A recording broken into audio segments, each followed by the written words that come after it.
Hello everyone, welcome back to my channel. আজকে ওয়েদারটা না ভীষণ ভালো, আর ওই যে দেখো দূরে একটা নাগরদোলনা দেখা যাচ্ছে। আসলে লাস্ট কয়েকদিন হলো এইখানে একটা মেলা বসেছে। জার্মানিতে সামার টাইমে না এইরকম প্রায় মাঝে মাঝে মেলা বসে। আর এইদিকে আমরা আজকে সকাল সকাল ব্যাগ গুছিয়ে বেরিয়ে পড়েছি ফ্র্যাঙ্কফার্টে যাব বলে। আমরা যে শহরে থাকি সেইখান থেকে ফ্র্যাঙ্কফার্ট যেতে ওই 3.5 ঘন্টা মতন সময় লাগে। এখান থেকে ট্রেনে করেও ফ্র্যাঙ্কফার্টে যাওয়া যায়, তবে ট্রেনে যেহেতু মাঝে মাঝেই জার্মানিতে ভীষণ প্রবলেম হয়, সেই জন্য আমরা এই ফ্লিক্স বাসই ভাড়া করে নিয়েছিলাম। আর ফ্লিক্স বাসে করে জার্নিটাও না অনেকটা কমফোর্টেবল লাগে। তো চলো যেতে যেতে বাস রাইডের এই পুরো জার্নিটা তোমাদের সাথে শেয়ার করতে থাকি। আজকেরটা নিয়ে আমরা সেকেন্ড টাইম হলো এই ফ্লিক্স বাসে করে ট্রাভেল করছি। এর আগে আমরা যখন এডিনবার্গ গিয়েছিলাম তখনও কিন্তু ওই কোলন বন এয়ারপোর্টে আসার জন্য আমরা ফ্লিক্স বাসে করেই এসেছিলাম, কিন্তু তখন যেহেতু ভোর রাতে আমাদের বাস ছেড়েছিল সেই জন্য চারপাশে অন্ধকার থাকায়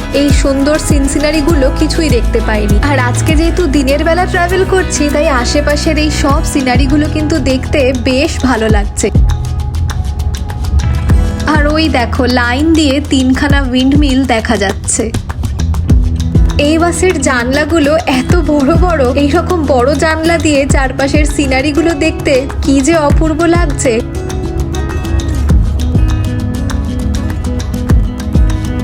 সকালবেলা বেরোনোর সময় না তাড়াহুড়োতে এরকম কয়েকটা ক্রয়েসেন্ট ব্যাগে করে নিয়ে এসেছি। চলো এটাই খেতে খেতে চারপাশের ভিউটা এনজয় করি।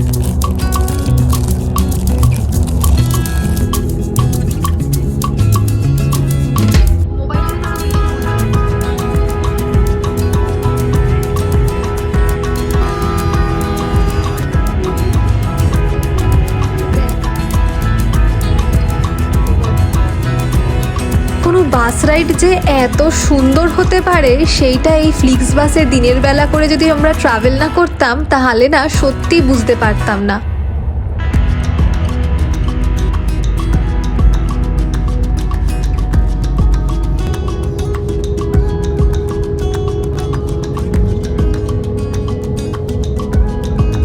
এখন এই যে ব্রিজটাতে আমরা রয়েছি, এই ব্রিজের নিচ দিয়েই কিন্তু বয়ে চলেছে জার্মানির বিখ্যাত রাইন নদী। ওই যে দেখো রাইন নদী কিন্তু দেখা যাচ্ছে।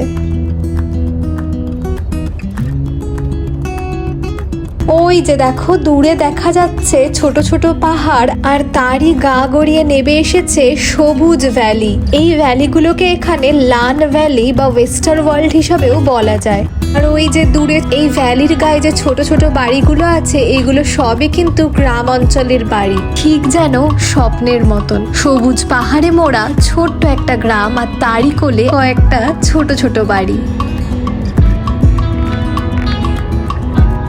ফাইনালি চারিদিকের এই সুন্দর সিনসিনারি দেখতে দেখতে আমরা ফ্র্যাঙ্কফার্টেও কিন্তু ঢুকে পড়েছি। এই হলো ফ্র্যাঙ্কফার্টের ফেমাস মাইন রিভার। এই রিভারটি কিন্তু রাইন রিভারেরই একটি অন্যতম বড় ট্রিবিউটারি। আর ওই 5 মিনিট মতন ট্রাভেল করলেই পৌঁছে যাব ফ্র্যাঙ্কফার্টের মেন স্টেশন হাউপবানহফে। অ্যান্ড ফাইনালি আমাদের বাস জার্নি কমপ্লিট হয়ে গিয়েছে, আর আমরা ঠিক মতন নেমে পড়েছি ফ্র্যাঙ্কফার্টে। আর এই হলো আমাদের সেই বিখ্যাত ফ্লিক্স বাস, যেটায় কিনা করে আমরা এত সুন্দর সুন্দর সিনসিনারি দেখতে দেখতে পুরো জার্নিটা কখন যে কেটে গেল বুঝতেই পারলাম না। আর দেখো এতক্ষণ পর আমার মনে পড়লো যে আমি তো ভিডিওটাতে বলিনি যে আমরা ফ্র্যাঙ্কফার্টে আসলে কি করতে এসেছি। আসলে শিবমের এখানে অফিসের একটা কাজ আছে, তো সেটার জন্যই ফ্র্যাঙ্কফার্টে আসা। এবার অসুবিধাটা হয়ে গেছে, ওর যে কাজটা আছে সেটা কালকে সকালবেলা, তাই আজকে আগের দিন আমরা চলে এসেছি। আর এইখানে একটা হোটেলও বুক করে নিয়েছি, রাতটা ওখানেই থাকবো। সকালবেলা ও বেরিয়ে যাবে ওর কাজে, তারপরে ও কাজ থেকে ফিরলে তারপরে দুজনে একসাথে আবার আমরা আখেনে ফিরে আসবো। আর এখন আমরা টুকটুক করে হাঁটতে হাঁটতে যাচ্ছি একটা রেস্টুরেন্টের দিকে, কারণ সেই ভোরবেলা ব্রেকফাস্ট করে বেরিয়েছি, তারপরে তো আর কিছু খাওয়াই হয়নি।